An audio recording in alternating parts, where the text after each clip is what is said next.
Hello, I'm Dr. Peavy, and welcome back to Episode 3, where today we will be talking about epigenetics, which is the study of genetic control outside of the DNA's normal sequence. So in other words, environmental factors. And what's amazing is that epigenetics can turn genes on or off and determine which proteins your body makes. Additionally, it is now known that 95% of disease is due to epigenetics or is environmental. Everything and everyone we come into contact with in our environment has an impact, even if small. This includes the people we surround ourselves with. Are they toxic, draining, exhausting? Or do they lift you up and you feel better when you're around them? Is your job fulfilling and do you look forward to being there? Or are you dreading and wait for the time when you don't have to work there anymore? What food do you feed your body? McDonald's and Taco Bell? Or is it a more balanced diet high in fresh fruits and veggies? How stressful was COVID-19 for you and your family? How you answer these questions tells exactly what type of environment you surround yourself with, and by extension tells us whether you're most likely surviving or thriving. A great example is of identical twins who also have the same identical makeup. By the age of 60, one develops cardiac disease and is bald, the other none of these symptoms. Why? Well, the environment. A recent study published in the Journal of Urology in September of 2005 on several patients with prostate cancer divided the constituents into two groups. Group 1 consisted of men who either had no treatment or chemotherapy treatment only, of which 6 of these participants underwent chemotherapy as well. It is important to note that often a watch and observe is what's recommended for prostate cancer. Group 2 participants underwent lifestyle changes intended to decrease stress. Additionally, they all used meditation consistently for 90 days. The results? After 90 days, the lifestyle meditation group were the only ones who showed approximately 500 or more genes that had changed by lifestyle and meditation alone. In fact, the PSA decreased by 4% in the lifestyle group and worsened by 6% in the control group. So the growth of prostate cancer cells were inhibited 8 times more from the serum of the lifestyle group than from the control group. Therefore, it is shown that lifestyle changes alone inhibited the growth of prostate cancer cells. Wow, that's pretty cool. Another study published in 2010 from the Journal of Nutrition Reviews studied mice with the agouti gene and bred them to see if they could influence their genetic expression by altering their environment while in utero. Mice with these mutant agouti genes express obesity, yellow fur, type 2 diabetes, and have an increased risk for tumor development. The experiment supplemented the diet of the pregnant mice with B12 and folic acid to see if the addition of these supplements made a difference in their gene expressions. The results? The scientists found that the mutant agouti gene is often turned off or not being expressed in the baby mice when the moms are given these supplements throughout pregnancy. So in other words, mom was able to affect their environment simply by the addition of B12 and folic acid in her diet while pregnant. And they were the environmental change that turned the gene expression off in many of them. So what are the biggest influencers in our environment? Well, they're our thoughts, our emotions, and our learned behaviors. And depending on your environment or your perception of the environment, your thoughts and behaviors are what create your stress. So how is it that what we think, feel, or believe on a regular basis can be so impactful? Well, would it surprise you to know that 95% of the learned behaviors and subconscious belief systems that dictate our reactions and personalities we learn between the age of 0 and 7?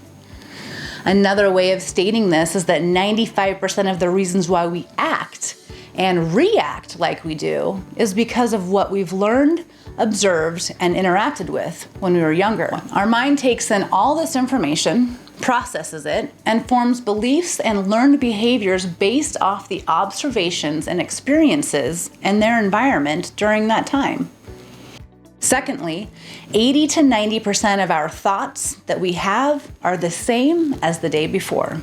So here you can see what each part of the mind controls in terms of the conscious versus the subconscious. The subconscious mind works behind the scenes, and you are not aware of much that it does. A good example would be when you're driving home from work and suddenly you realize you're home, but you don't remember the drive. It was your subconscious mind that directed you, as if on autopilot. It is also responsible for your habits and why it takes the recommended 21 days to form a new one, because you're teaching your subconscious something new and telling it to act in a different way. Most importantly, it acts to serve you based off your core beliefs, values, and habits, the ones you've most likely learned before the age of 7. It controls your attitudes and gut instincts, in addition to controlling your breathing and digestion. And as noted above, it is responsible for 90 to 95% of your belief systems and learned behaviors. In contrast, the conscious mind is responsible for your critical and logical thinking, your short-term memory, and your willpower. But it only controls 5 to 10% of your thoughts and learned behaviors. So why is this so important? Well, to answer this question, let's first take a look at what happens when you have emotional experience. So when we have an emotional experience, we receive both sensory information from our 5 senses and vibes via the field. Brain-stimulating neurons then begin to organize into patterns and networks to begin sending signals that are either positive or negative to the limbic system. And the limbic system then sends chemicals based off the sensory input to the rest of the body that tells the body how now to operate based off the environmental signals picked up by our 5 senses and the frequencies we come in contact with. All the cells in the body, except for the red blood cells, react to this emotional chemical signals in either a constructive or destructive way, depending on the emotion. Now, it's important to know that fear is said to have a low frequency. Some say this feeling can be felt at infrasound around 18.9 hertz. Love is said by many to have a frequency of 528 hertz. Obviously, a huge difference. So think about what happens when you feel bad vibes or walk into a room and even though no one has said anything yet, you are keenly aware that something tense just happened. It can also be thought of as those feelings we get when meeting someone new for the first time. Automatically, we have a sense about them, even if we don't understand why, and we have an initial impression about whether we like them or not. It's also how dogs are so keen to sniff out the bad guys. This intuitive aspect is more open in them, and they can more easily sense whether someone might intend to do you harm.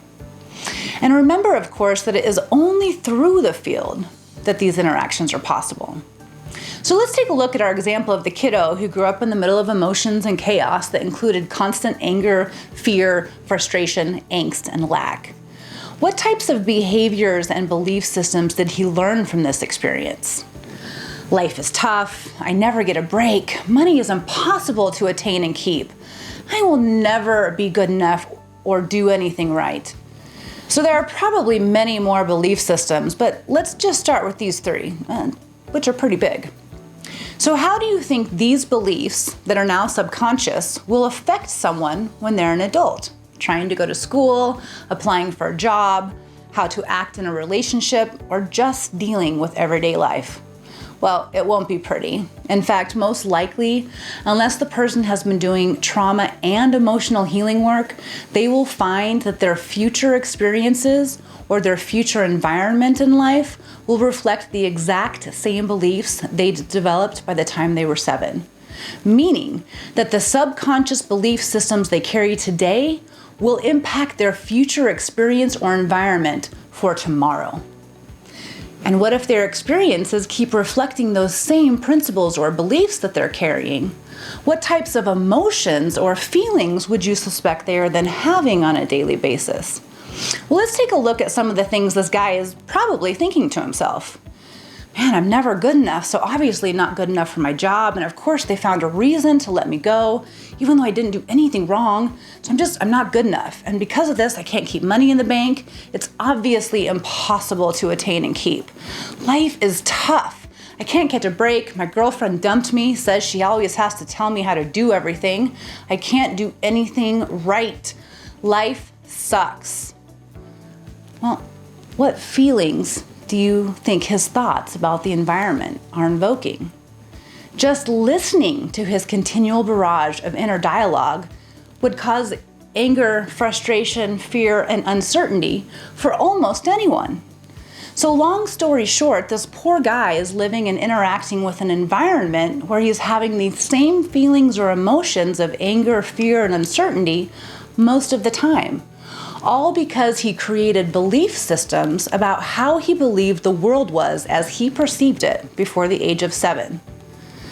Well, what's so harmful about these emotions? The answer? Stress. As according to the dictionary, stress is a feeling of emotional or physical tension. It is also responsible for 90% of illness and disease. It can come from any event or thought that makes you feel frustrated, fearful, angry, nervous, or irritated. It is your body's reaction to a challenge or a demand. And in short bursts, stress can be positive, such as when it helps you avoid danger or meet a deadline. In this case, think fight or flight. What? So stress is the same as our emotions and our feelings? Which means then that disease is really due to our feelings or emotions about how we perceive our environment. So it's important to know that not everyone perceives the same environment in the same way. One person might feel nervous while another feels excited. A good example of this is when two siblings go to summer camp. One hates and the other loves. It's the same essential environment, but two different feelings about what their senses and thoughts perceived in their surroundings. So stress is not always bad. There is also good stress called eustress, and this occurs when you're exercising or playing a sport.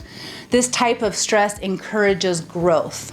Distress, on the other hand, interferes with growth, as when cells perceive a threat, they close down and don't operate optimally until they feel that the stress is gone.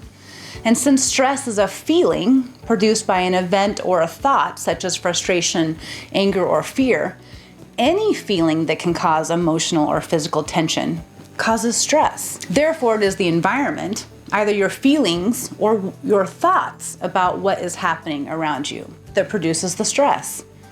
Thoughts can incite emotion, and since they come from your perception of the environment, in order to feel something, it must first start with a thought that is either visual or mental.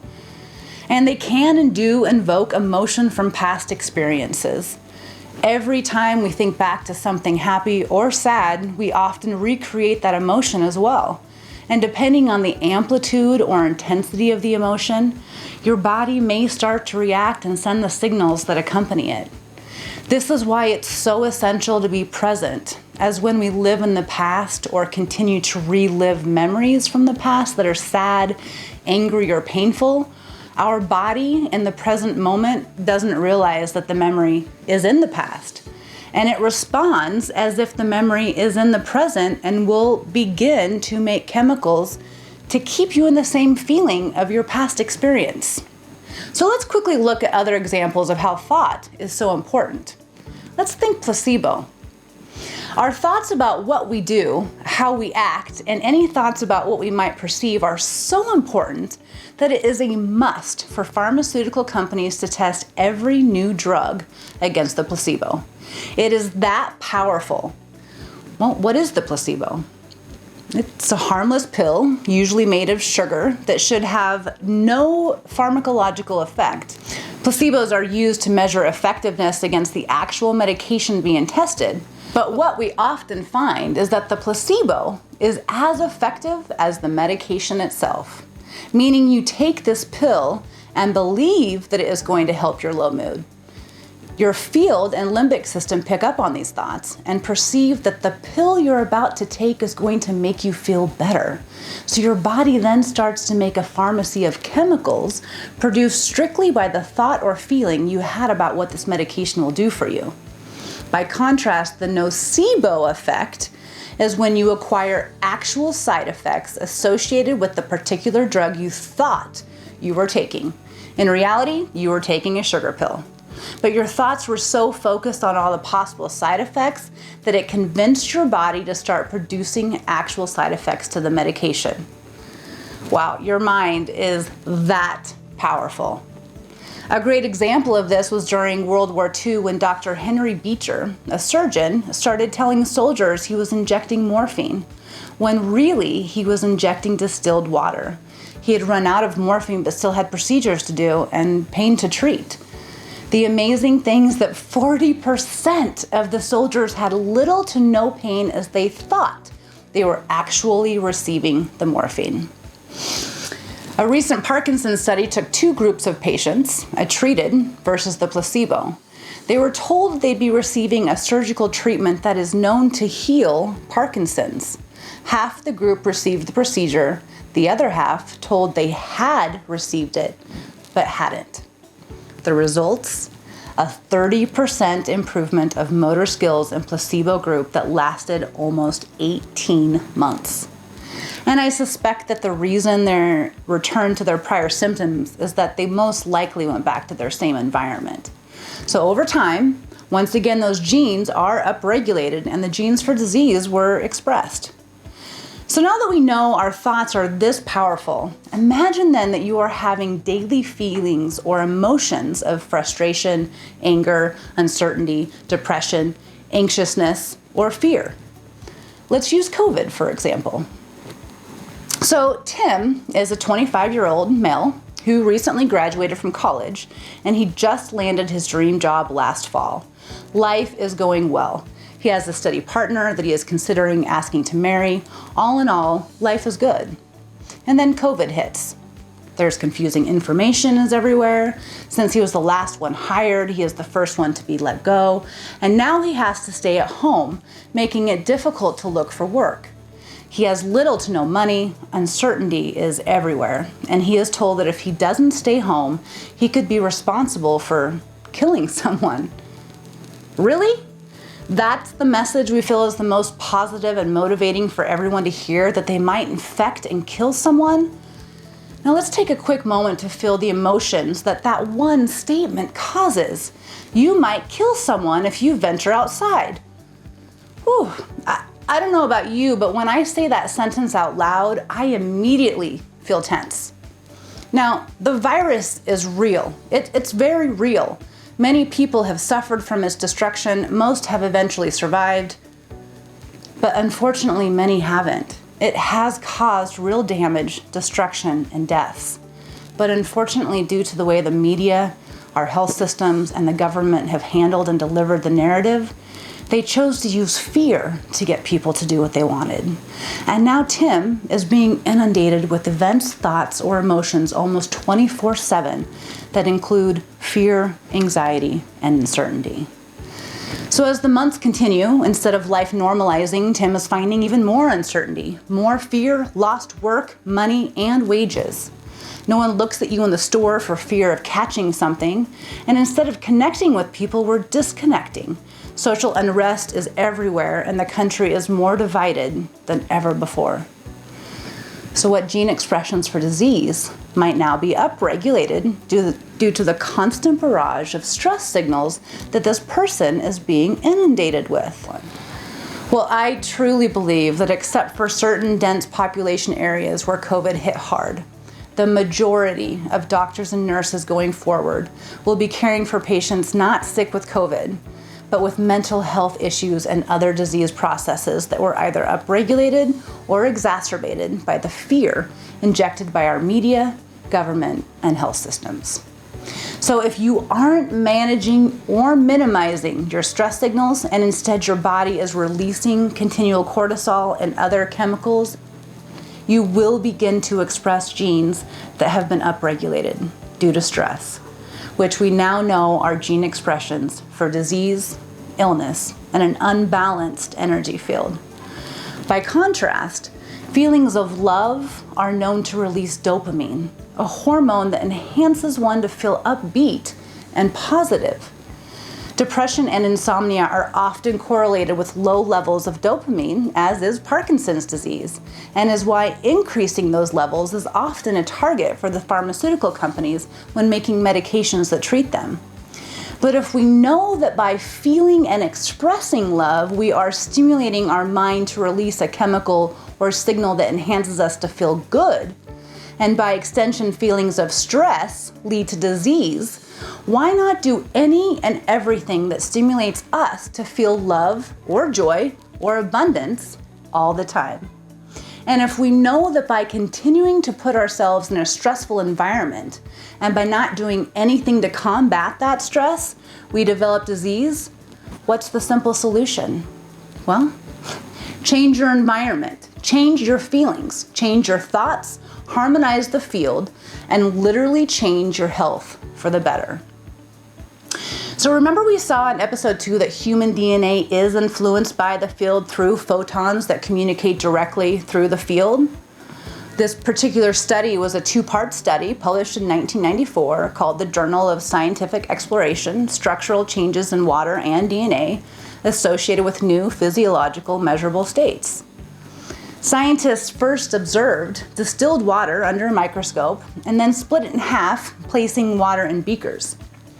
A group of meditationalists were then instructed to meditate over half of the distilled water, kept separate from control group water. DNA was then placed in treated and untreated water, and only the DNA with the treated water showed the results you're seeing now. That positive emotions caused the DNA to relax and unwind, such as compassion, gratitude, love, and appreciation, meaning the DNA was ready for replication. It also showed that individuals who trained in feelings of deep love and appreciation were able to intentionally and physically change the shape of the DNA, meaning the DNA was now coded to produce a different type of protein than it had been making prior. And it proved that human emotion produces effects which defy conventional laws of physics. Not only does emotion affect our own body and health, but it can also influence the field and through it affect others in a positive or a negative way. We are even able to make an impact on the Earth's electromagnetic field as it is energetically connected to each and every one of us. There's evidence of this as noted during the spike in the electromagnetic frequency when 9/11 occurred. The amount of fear, anger, and sadness caused an actual change in the normal electromagnetic frequency of the Earth at that time.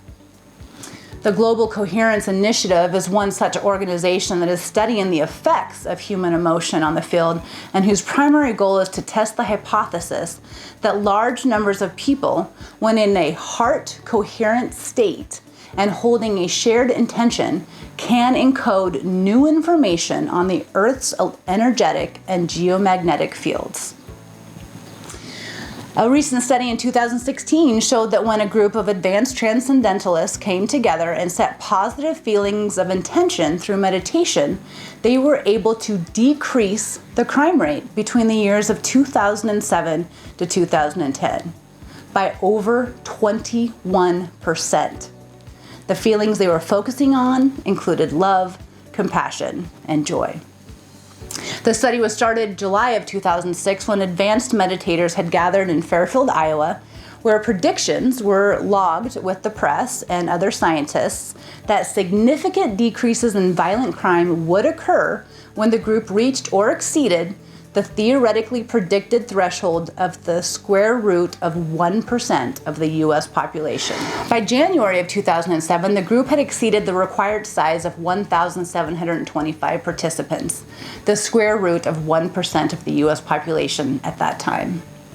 Interesting to note that the 2008 recession hit, which under normal circumstances one would suspect an increase in crime. But this was the first time since World War II that crime rates failed to rise amongst a major economic recession. Wow, that's a pretty incredible feeling to imagine that by coming together with a group of like-minded, conscious individuals, less than 2,000 even, that we can affect change for the better just by setting our intentions and emotion on that exact concept. That we, by extension, not only affect positive change in us, but also those around us. It also reinforces the point that if we first find peace within, By extension, it will impact the field and those around us for the better. The more who are awake to this possibility, the more our planet and world will begin to reflect that same reality. So now that we understand the impact that our environment, emotions, and thoughts have on our health, what tools are available to us in order to manage our environment, de-stress our lives, and improve our overall health? Well, in a recent 10-year McKinsey study published in Forbes magazine, found that top-level executives became 5 times more productive when they stayed in the flow. In the next episode, we'll dive into the concept of flow and a heart coherent state, discuss its importance, and go into detail about how meditation is one of the best and free tools that we have to stay healthy. I'm Dr. Elisa Peavy. Thanks for watching. Quantal you.